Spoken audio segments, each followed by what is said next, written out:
All right, so we're back talking to Tom Brownlee after the overwhelming positive response to your betting people interview. There's a request to do follow-up questions as we've done in the past for various people, and you've kindly agreed to give up your time to do some more. So shall I just crack straight on with them? Yeah, go for it. Let's see what they got. The first one is from Paddy's Bets, at Instant GG Info, and he wants to know how many bookies you use. Not many. I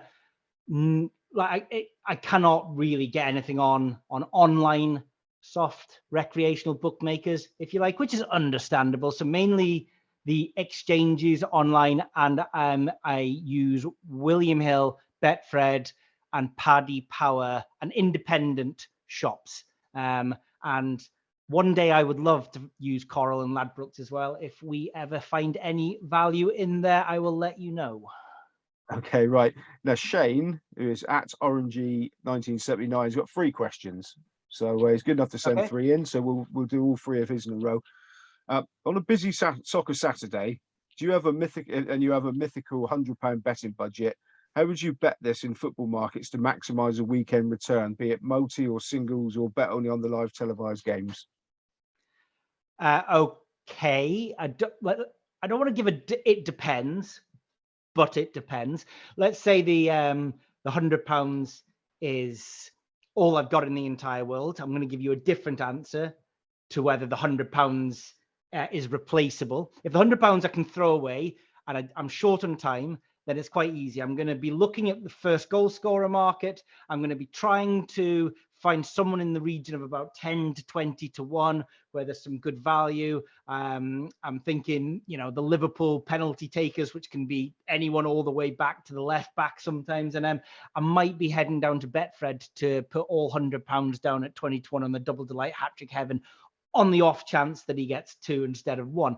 If I can be a little bit more cautious and I'm just looking for a slow return on my investment because that £100 is everything that I've got, I'm probably going to start off with the shop football coupons, pick 7 teams from a win to nil coupon, from a team to win and 1+ goals in the match, or maybe score in both halves, win both halves, even a goal in minute 1 to 30, which is the goal time coupon at William Hill. And I'm going to find a model that can sort of identify the top 7, 8, 9, 10 football teams on that coupon. I might send someone into shop before me to place a little tester coupon. It might not be that shop. It might be somewhere else in the country. Find out if any are cut, and then I'll bet on the other 7, 37 teams. Trebles in those 7 teams is 35 trebles. So that's 35 quid down if I'm placing £1 on them. And then I'll probably jump onto the SSBTs, the betting terminals, have a look at something like over 35-point goals, these aggregated goals bets in the Bundesliga or the La Liga or something like that, because there can be a lot of hidden value snuck in there. And if I've got anything left and I've left the shops, I might just have a quick look at what the Sky Bet marketing department are doing for their headline boost, because whilst I cannot bet at Sky Bet, I might pop over to the exchange to see if the exchange has got a market there. And look, when they take Salah and they boost them from was 1 to 10 to now evens to get a shot on target, the exchange might be up at like 1.7, 1.8, because the layers are making that market biased because there's more layers playing in it than there are backers, and the fair odds might be 1.3. So that might just be an easy way of getting a lot of value for the remainder of that £100 bankroll. Okay, so Shane, again, how do you best determine an in-play EV situation in live soccer games? Example to ask, if a short price home favourite 1 to 3 to evens falls behind early, what do? Do you take revised match odds price on the favourite or draw no bet option? Would your evaluation be on a team's comeback history? I'm not actually that interested in the goal in match. The goal terrifies me because there's a lot of resetting that goes on. Trent was talking about that I said when the goal goes in, everything needs to be reevaluated very quickly, and it becomes which sort of syndicated amount of money is quickest at putting together a reevaluated line. Instead, in play, I'm way more interested at the beginning of the game, and I'm staring at the underdogs. I'm watching, you know, in the FA Cup, Wigan versus Manchester United. I'm looking at Wigan. Perhaps pre-match, Wigan were 10-1, 20-1. I'm starting to ask myself, how evenly matched is this? How much are they parking the bus? It's very common that if someone is 20-1 or higher pre-match, as we go in 5 minutes, 10 minutes, and there's been no goals, the market doesn't shift and change that much. And yet, if you're watching the game, you can sort of determine they're not going to give this up very quickly, or they're a lot more evenly matched than they were pre-match. And at that point, I'm either lumping on the draw, lumping on the outsider, having a look at the Asian handicap markets, trying to find some sort of value before the market adjusts, because everyone else can see that this is more evenly matched than people thought it was going to be before the game had kicked off. Okay, the final one for Shane. Total corners markets. What's the best plan of attack in play? Bet the first half line or the changeable total line in 90 minutes. And are the bookies' algorithms in play now too sharp, especially odds lines posted in play at the 70-minute mark? Usually forecast 3 corners to full time. Yeah, with corners and cards and these sort of non-goal attributes, I have enough on my plate, and I don't necessarily think I've got a particular edge modeling these things in play. It's super difficult. But in terms of corners and cards pre-match, there's definitely an element of trying to find that bookmaker that is priced slightly different to all other bookmakers. And that's not necessarily in the direct corners line. I mean, if it over 10.5 corners is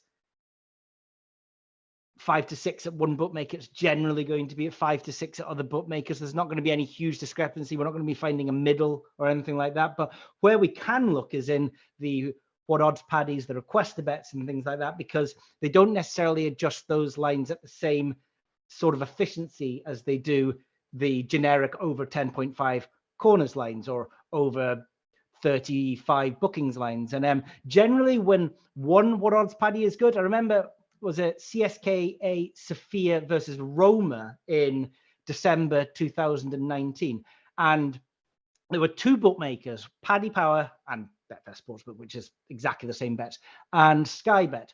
The what odds paddies and the requested bets for things like both teams to score in 4+ corners for each team in the match, Roma to get 2+ goals and 5+ corners, each team to have 2+ corners or 3+ corners in each half.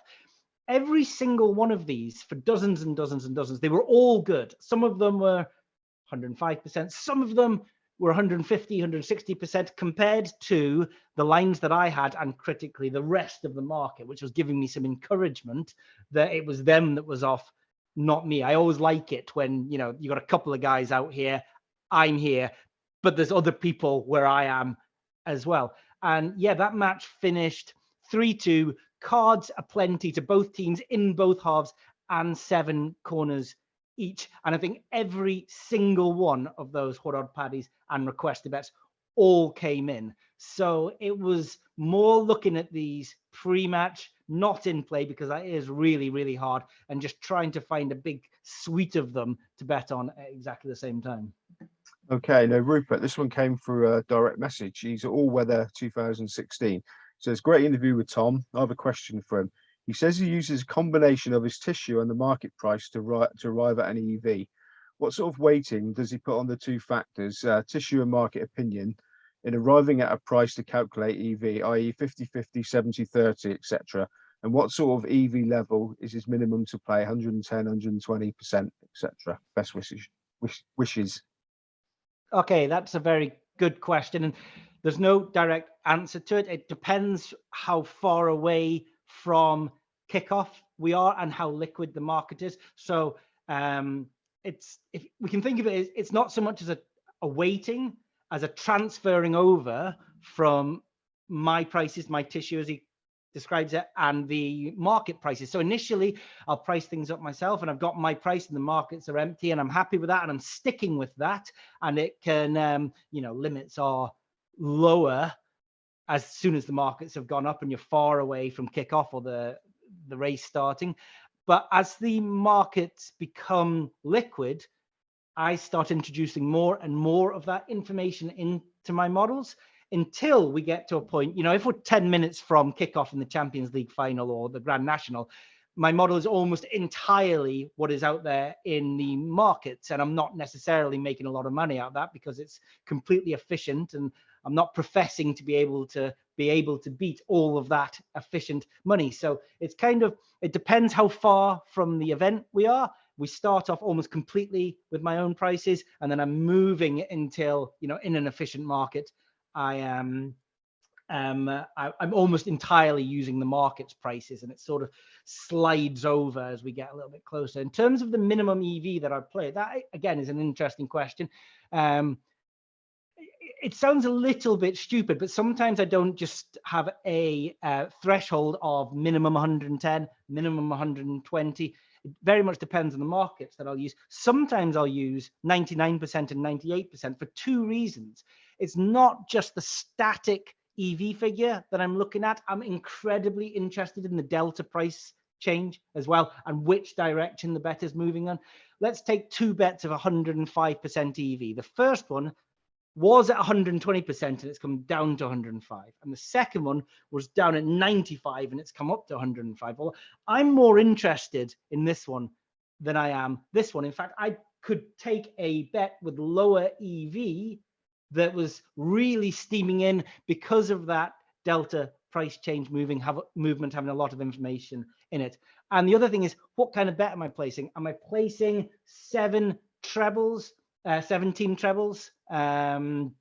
Maybe the first two are absolutely enormous. And if they're enormous, I just want to meet them out with, I'll take 102%, I'll take 100%, I'll take 99% because I'm not betting because of the 99% person, I'm betting because of the 120% person. So it's very dependent on the type of bet I'm having, the type of multiple, the delta price change in the market that we're playing in. Okay, now this is totally different. This is about the website.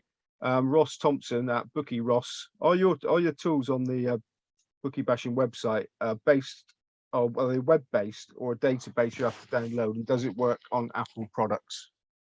Yeah, I'd love them if they were just desktop based and you had to download some software to use it, because that would have made life so much easier for us and would have left quite a lot more money in my own pocket. But we have very much continued with a strategy of we want everything to be able to be used on all devices and whilst on the move. And it does mean that occasionally we've released some tools in a beta version and you try and use them on the mobile and they're slow and clunky. And we've just thrown development money into that to make sure that everything can be used on the go. A lot of them work perfectly fine on the go. There's still a few things, especially the tools that we're loading all the data in.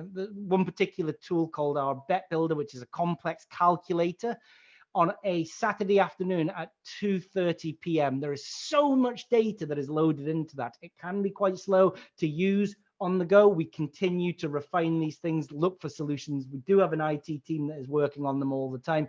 And yeah, so they do work on Apple products and they do work on the go, and you don't have to download any software to be able to use them. In fact, everything at the beginning of this year, 2022, went through an entire revamp. One of the reasons was the previous Bookie Bashing design was done by Duncan and me in my kitchen in 2014. And Duncan and me aren't IT guys, and we have almost no website design skills, as anyone that looked at the old color scheme and the old design probably would have noticed. So yeah, we are constantly trying to improve things, make sure they're working on the go on all different platforms and looking as good as they can look.